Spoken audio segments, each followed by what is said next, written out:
Assalamualaikum, kumadara ramang sobat Wanji nyarita. Alhamdulillah. Kita bertemu kembali di sesi ke-21 hari ini ya. Nah, sobat nyarita, seperti diketahui ruang Wanji nyarita ini adalah ruang kami para praktisi kepariwisataan khususnya ruang untuk sharing, perspektif, observasi dan pemikiran tentang kepariwisataan yaitu tentang standar usaha pariwisata, tentang standar kompetensi kerja dan lainnya dengan tujuan supaya dapat ditangkap perspektifnya, kemudian bisa dilengkapi dan terus dijaga relevansinya dengan keterkinian, tapi juga tidak meninggalkan filosofi kepariwisataan itu sendiri. Untuk pertemuan ke-21 ini, kita akan ngobrol tentang standar kompetensi kerja.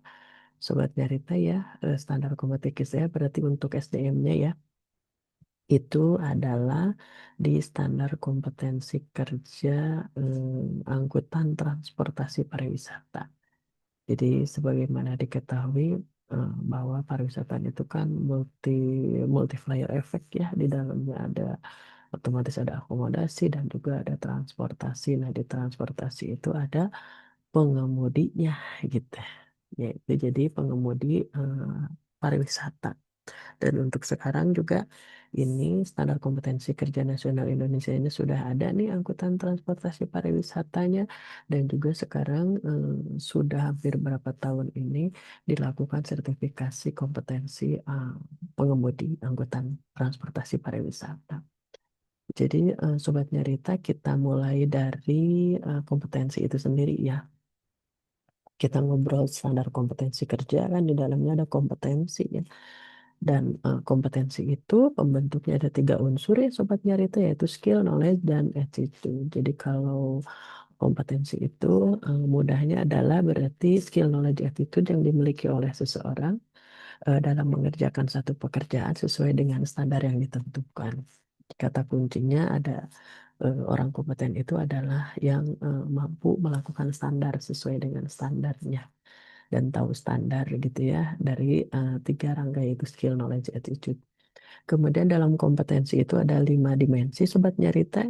Jadi satu task skill, kemampuan dalam menjalankan satu pekerjaan.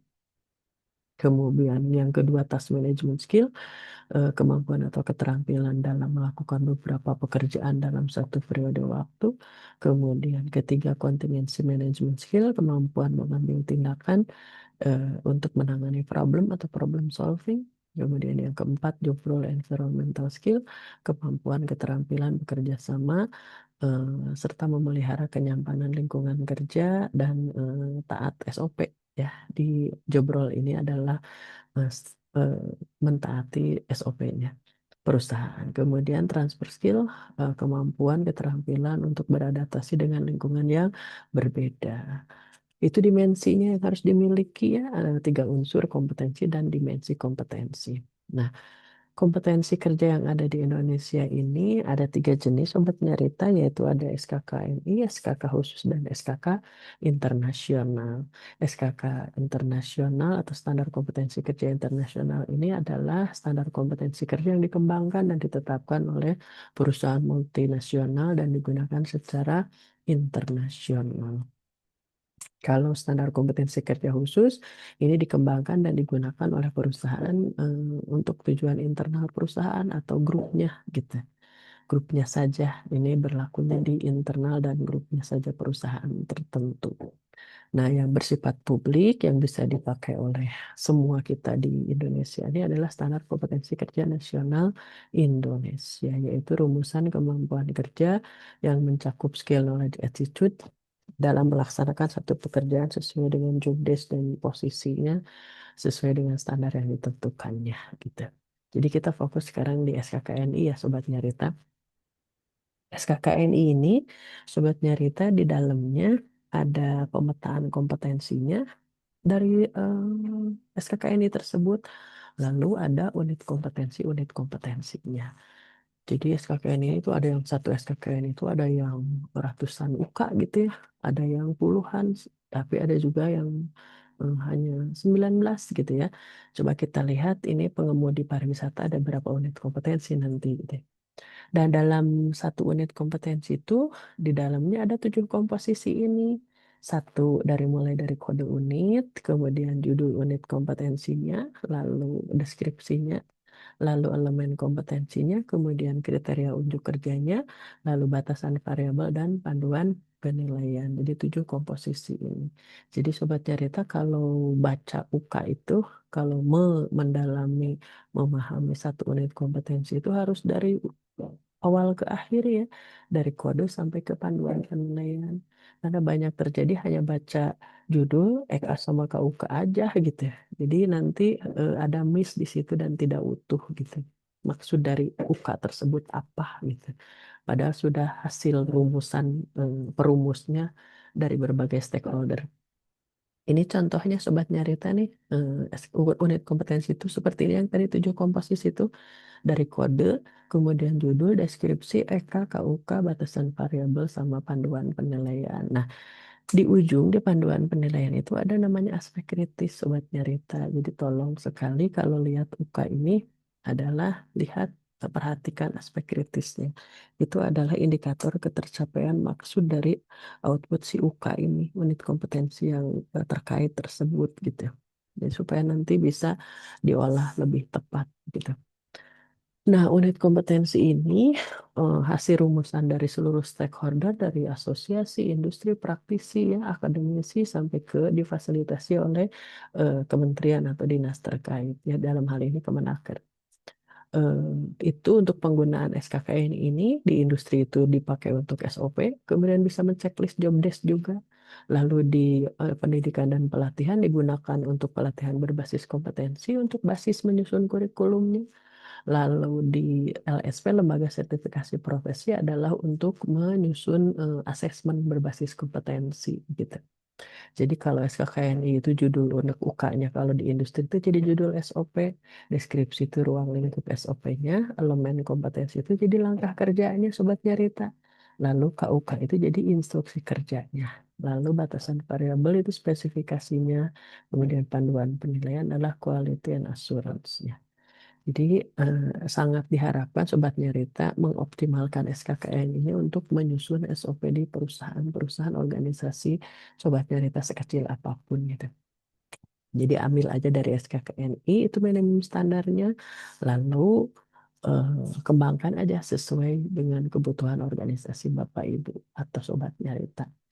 Formatnya disesuaikan pastinya maksudnya ya. Siap. Nah, ini peta kompetensi yang ada di SKKNI nomor 9 tahun 2024, standar kompetensi kerja bidang industri angkutan transportasi pariwisata. Dalam hal ini berarti untuk pengemudi transportasi pariwisata. Ya, ada berapa ini halamannya? Lumayan ya. Nah, di dalamnya sudah saya summary-kan SKKNI tentang pengemudi pariwisata ini ada total 17 menit kompetensi yang harus dicermati oleh Sobat Nyarita ya. Di pemetaan ini mulai dari tujuan utamanya dari SKKNI itu apa, lalu dibagi dua kelompok. Jadi sini fungsi kuncinya, lalu di breakdown lagi jadi fungsi utamanya, lalu jumlah unit kompetensinya.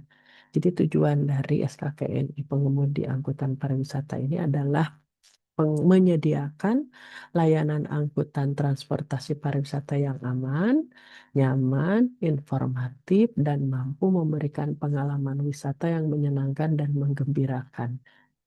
Tuh dalam satu kalimat aja itu gimana ya gitu. Jadi sobatnya kita coba cermati itu satu kalimat itu di dalamnya ada apa nih? Objeknya, ada siapa, ada subjeknya. Jadi bagaimana nih nantinya gitu. Berarti layanan angkutan transportnya pariwisata itu berarti layanannya yang aman, kemudian yang nyaman, kemudian informatif tuh informatifnya, kemudian mampu memberikan pengalaman wisata yang menyenangkan dan menggembirakan. Itu berat ya, bisa menyenangkan dan menggembirakan pelanggannya. Dibagi dua kelompok, Bapak Ibu Sobat Nyarita. Pertama, memberikan layanan angkutan transportasi pariwisata yang aman, nyaman, dan berkesan. Yang kedua, meningkatkan standar mutu sumber daya dan tempat penyewaan angkutan transportasi pariwisata. Untuk layanan, berarti melakukan persiapan perjalanan wisatanya, lalu yang kedua melaksanakan kegiatan perjalanan wisatanya. Dan yang poin kedua, fungsi utamanya adalah mengembangkan standar mutu dan pemutakhiran informasi. Itu sangat penting. Berarti tidak hanya menyiapkan, melaksanakan, tapi juga ada pemutakhiran informasi. Jadi karena sangat dinamis ya, angkutan pariwisata kan identik dengan informasi data tuh. Di mana nih sekarang destinasi yang terbaru, di mana daya tarik wisatanya, bagaimana peraturannya gitu. Eh, Gimana kondisinya. Nah, itu sangat amat dinamis. Jadi di sini ada concern sekali ke arah pemutakhiran informasi begitu. Totalnya 17 unit kompetensi.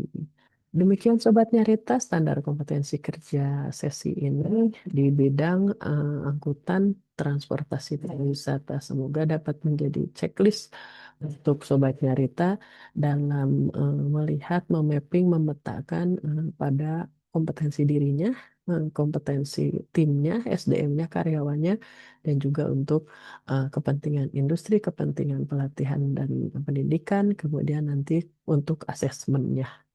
Terima kasih, selamat malam.